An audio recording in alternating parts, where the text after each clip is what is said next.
Well, it looks like Iran has decided to use their right of self-defense to go after Israel after Israel decided to murder some military members in the Iranian embassy located in Syria. Syria will also be able to claim the right to self-defense since the Israeli government violated their sovereignty by uh, doing an attack in Syria. But I wonder how many Biden supporters and Israeli defenders will agree that these two nations have the right to self-defense. First, following on from Monday's airstrike on the Iranian embassy in the Syrian capital, Iran has vowed to retaliate. 2 generals and 5 military advisors were killed in that attack, which is widely believed to have been carried out by Israel.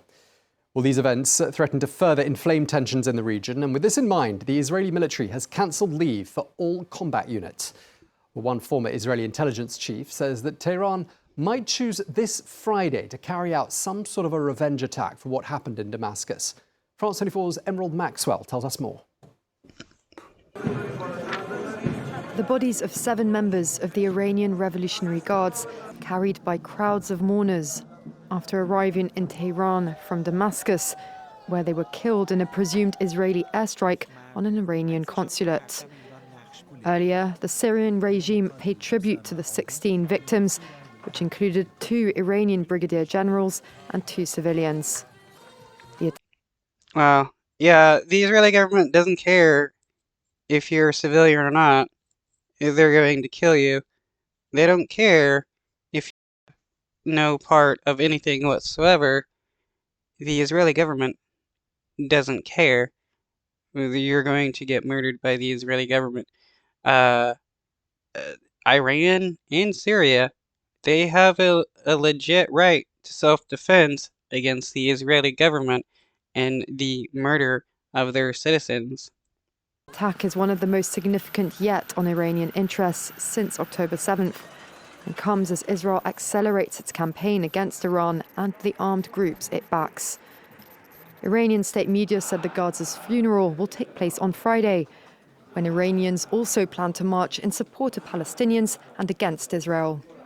In Tehran, both the Iranian president and the supreme leader of Iran vowed the attack wouldn't go unpunished. The failure of the Israeli regime in Gaza will continue, as well as these desperate efforts, like what they did in Syria. Of course, they will be slapped for this action. And we all know that these two nations will be considered terrorist nations for using their right to self-defense against the Israeli government. The United States will say something, Israel will say something, and boom, they're going to be labeled as bad people. Because it's only certain nations that have the right to self-defense. Nobody else but the United States and Israel and their allies. A threat that Israel is taking seriously. The army has announced that leave will be temporarily paused for all combat units.